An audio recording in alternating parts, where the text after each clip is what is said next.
You hate it. You absolutely hate it when one of your biggest rivals ends up winning the league again and again and again and again and again. लेकिन इसके साथ आपको ये accept भी करना पड़ेगा कि इस वक्त पे उनसे बेहतर कोई टीम है नहीं लीग के अंदर.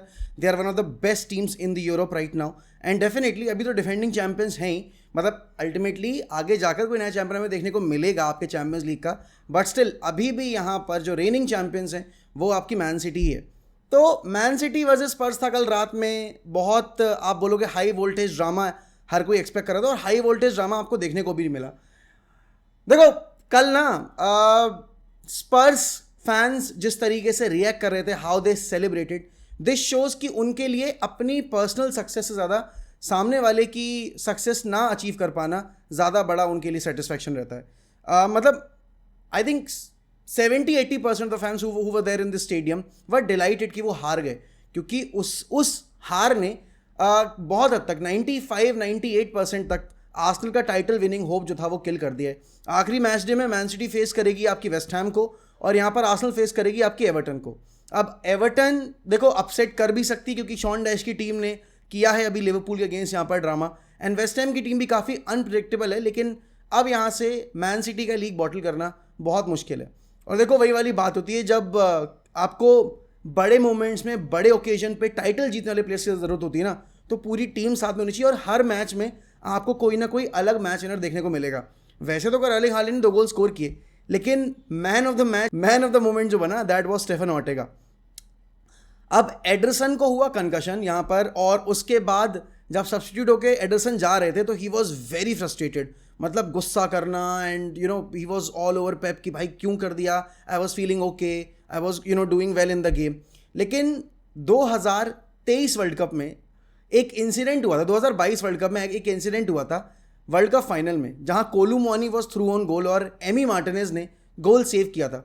आप बोलोगे रिजेम्बलेंस इतनी अनकैनी है ना. मतलब son of all the people missed an open opportunity to bury the game, या फिर आप बोलोगे to equalise the game, and basically यहाँ पर मैन सिटी के पॉइंट्स ड्रॉप करवाने में आप एक सिनेरियो क्रिएट कर सकते थे.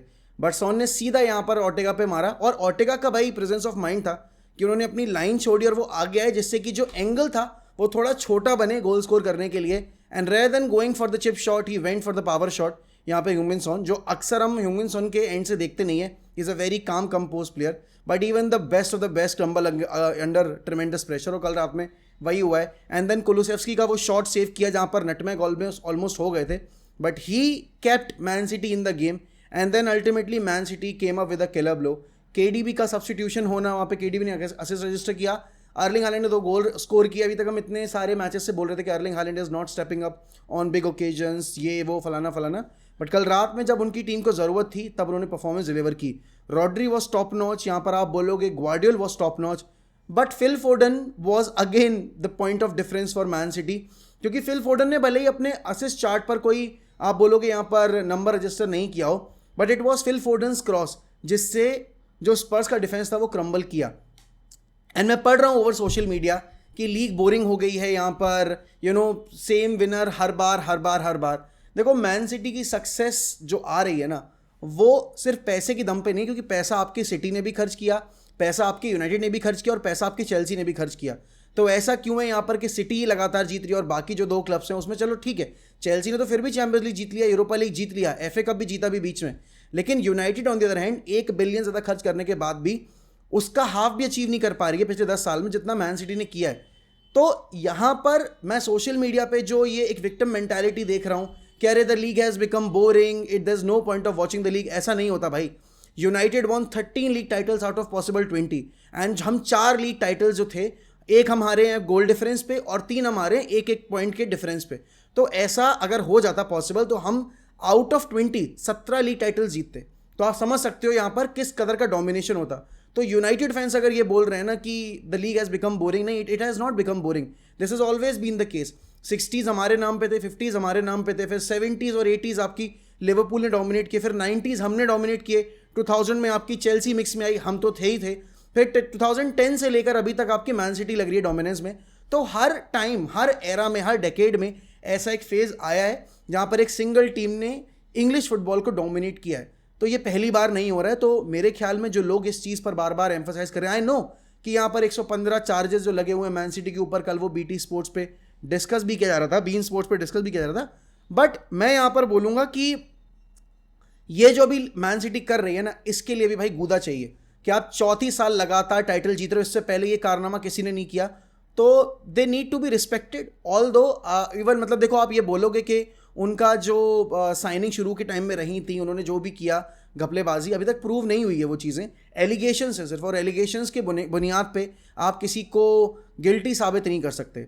तो यहाँ पर मैं यही बोलूँगा कि अभी मैन सिटी ने जो किया है, definitely it is one of the biggest achievement. उन्होंने सेंचुरियन कर लिया, उन्होंने ट्रेवल भी जीत लिया, उन्होंने यहाँ पर 4 बार लगातार ऑलमोस्ट टाइटल सील भी कर लिया है। Pep Guardiola was animated on the touch line जब वहाँ पर ह्यूमन सोन बॉल लेके दौड़ रहे थे, एंड दिखाई देता है कि भाई how invested he is in this city project. अब ग्वार्डियोला कब तक इस क्लब में रुकेंगे वो देखने वाली बात होगी। जब तक रुकते हैं, क्या कोई दूसरा यहाँ पर मैनेजर आकर उनको चैलेंज कर पाएगा, नहीं कर पाएगा। अब देखो, बात थोड़ी आर्सेनल की भी करनी पड़ेगी और बात थोड़ी स्पर्स की भी करनी पड़ेगी। स्पर्स एक ऐसा क्लब है जो कि 2008 से कोई ट्रॉफी नहीं जीता, और कल एंज पोस्टेकोग्लू ने बेसिकली अपने पोस्ट मैच प्रेस कॉन्फ्रेंस में ये चीज़ बताई भी कि जो फाउंडेशन है ना इस क्लब की, वो आर्सेनल की फेलियर पे बेस्ड है, ना कि अपनी सक्सेस पे बेस्ड है। फैंस से एक आप बोलोगे एक झड़प भी हुई यहाँ पर, जिसकी वीडियो भी वायरल हुई है सोशल मीडिया के ऊपर। एंड पोस्टेकोग्लू इज समवन जो कि is very intimidated by the possibility of defeating the big opponents, and definitely यहाँ पर जो उन्होंने किया था लिवरपूल वगैरह के अगेंस्ट, उससे वो काफ़ी ज़्यादा आप बोलोगे मतलब इंस्पायर्ड थे।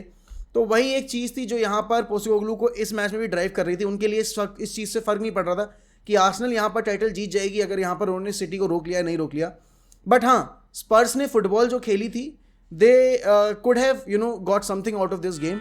बट मैं ये नहीं बोलूँगा they deserve to get something out of this game, क्योंकि अगर डिजर्व करते तो उन्होंने अपने चांसेस बरी किए होते। मैन सिटी ने ज़्यादा एक्जी क्रिएट किया, मैन सिटी ने अपने चांसेस भी बरी किए, तो वो वहाँ पर क्लियर कट आपको दिखा रहा है पॉसिबिलिटी कि कौन सी टीम बेटर थी with the ball and in front of the goal. बाकी देखो, आर्सेनल के बारे में बोलूँगा, लास्ट ईयर आर्सेनल को मैंने ये चीज़ बोली थी कि आर्सेनल के अंदर वो मेंटालिटी नहीं है। Arsenal are not the club जो कि यहाँ पर compete कर सकते हैं लीग टाइटल के लिए, या फिर सेकंड सीजन में जाते हैं वो ये चीज़ कर पाएंगे।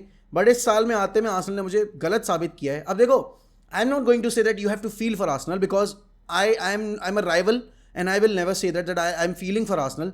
बट येस, कोई और टाइम होता है यहाँ पर तो शायद 88, अभी जो उनके 86 पॉइंट है, 89 पॉइंट्स के ऊपर वो लीग जीत जाते। But that is the superiority of man city कि वो आपको रूम ऑफ एरर प्रोवाइड ही नहीं करते भाई, रत्ती भर नहीं देते। तो यहाँ पर आपको इस चीज़ की तारीफ करनी पड़ेगी कि आर्सेनल ने इस साल वो कैरेक्टर ज़रूर शो किया जो लास्ट ईयर उनके आप बोलोगे फाइनल मैच डेज में business end of the season के टाइम पे गायब था। वो सीजन भर अच्छा खेले, 247 डेज तक उन्होंने टाइटल रेस जो लीड की, उसके बाद फिर वो जो अल्टीमेट बॉटल जॉब उन्होंने की थी, वो कहीं ना कहीं उनकी वीक मेंटालिटी शो करता था। लेकिन इस बार मैं नहीं बोलूँगा उन्होंने बॉटल किया, because they were never the favourites. It was always between man city and Liverpool. Ultimately Liverpool fell off, but Liverpool के बारे में कोई बात नहीं कर रहा उस लेवल पे, क्योंकि यहाँ पर सबको एक तरीके से रोमांटिसाइज वाला अभी सीन क्रिएट करना है कि यर्गन क्लॉप का फाइनल सीजन था, ये था वो था। बट आप देखोगे अगर तो लिवरपूल और आर्सेनल में लिवरपूल ज़्यादा फेवरेट लग रही है, क्योंकि लिवरपूल की वो हिस्ट्री रही है विद यर्गन क्लॉप के, उन्होंने टाइटल्स के लिए compete किया है और मैन सिटी के साथ टो टू टो फाइट की उन्होंने। बट अल्टीमेटली आप अगर यहाँ पर देखोगे तो आर्सेनल ने इस बार लिवरपूल को रिप्लेस किया उस टाइटल फाइट में, और आखिरी मैच डे तक जाते में अभी भी पॉसिबिलिटी है। 1 गोल का डिफरेंस है यहाँ पर जीडी के बेसिस पर अगर मैं बात करूँ। डेफिनेटली यहाँ पर आप बोलोगे कि आर्सेनल अगर अपना मैच जीतती है एवर्टन के अगेंस्ट, और कैसे ना करके अगर यहाँ पर वेस्ट हैम ड्रॉ पे रोक लेती है, तो still Arsenal can win the title. But that is a big if कि जीडी पे जीत सकते हैं या नहीं जीत सकते हैं, और मैन सिटी पॉइंट्स ड्रॉप करेगी या नहीं करेगी।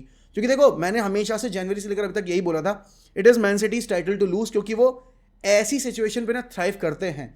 यहाँ पर आप पिछले 5-6 सालों का उनका रिकॉर्ड देखोगे, वो हमेशा जनवरी के पास स्पेस पिकअप करते हैं, और 22 गेम अनडिफीटेड हैं वो यहाँ पर पिछले। तो आपको पता चल रहा है कि लीग के अंदर उन्होंने क्या किया क्या नहीं किया। ऑल्सो यहाँ पर एक बात जरूर बोलनी पड़ेगी कि Manchester United need to learn a lot from Arsenal project, कि कैसे संयम बरतना है, कैसे अपने मैनेजर पे भरोसा करना है। एंड डेफिनेटली यहाँ पर खराब परफॉर्मेंसेज अगर एक आधा सीजन में आ भी रही हैं, that doesn't mean you will and the cycle. अब यहाँ पर मैंने न्यूज़ पढ़ी है रिगार्डिंग मैनचेस्टर यूनाइटेड कि वो कीरन मकीना को अपॉइंट कर सकते हैं as the new head coach Erik ten Hag के साथ। आज पूछा भी गया यहाँ पर कि एरिक टेन हैग यहाँ पर क्या करेंगे आज के मैच में, क्या ये फाइनल मैच डे होगा उनका ओल्ड ट्रैफर्ड पर, इसके बाद वो जाएंगे क्लब छोड़ के। अब देखो, यूनाइटेड वर्सेस न्यूकासल आज खेला जाएगा। वैसे तो इस मैच की हमारे लिए इंपॉर्टेंस ऐसा कुछ बची नहीं, क्योंकि हम ऑलरेडी काफ़ी पीछे जा चुके हैं। We are 8th in the league table, Chelsea हमसे ऊपर है, न्यूकासल हमसे ऊपर है। बट अगर हम अपने दोनों गेम जीत जाते हैं तो एक फिर भी आउटसाइड चांस हो सकता है कि हम यहाँ पर यूरोपा लीग क्वालिफाई कर पाएँ अगर न्यूकासल पॉइंट्स ड्रॉप करती है तो, और चेल्सी को लेट्स से कि ब्राइटन रोक पाती है एक आधा मैच में, तो देखते हैं। अब देखो वही वाली बात है, बेगर्स कांट बी चूजर्स। और आप मतलब वो एक मीम है ना कि फलानी टीम को हरा दे तो हम क्वालिफाई कर जाएंगे, ये फलानी टीम इसके अगेंस्ट पॉइंट्स ड्रॉप कर दे तो हमारा सीन क्रिएट हो जाएगा। तो वो फलानी टीम का सिनेरियो बेसिकली हमारे साथ हो रहा है, और अभी जो हमारे हाथ में थी चीज़ें तब तो हमने डिलीवर की नहीं है। मुझे लगता नहीं है कि कोई लाइनअप में चेंज होगा। वो प्रोबेबली आपके मार्कस रैशफोर्ड शायद बेंच पे आ सकते हैं, ब्रूनो फर्नांडिस आपके वापस आएंगे न्यूकासल वाले गेम के लिए, एंड लीचा आपके होंगे बेंच के ऊपर, ऐसा सुनने में आया है, ऐसा टेन हैग ने एक आउटसाइड इंडिकेशन दिया है हमें।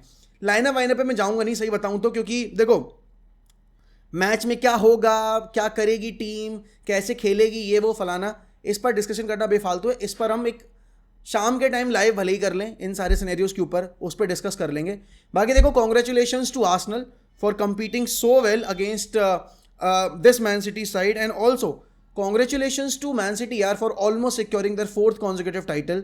They are on a run right now that is unmatchable, unimaginable, and definitely the kind of obsession Pep has with the success that he wants to achieve at Man City clearly shows why they are so good.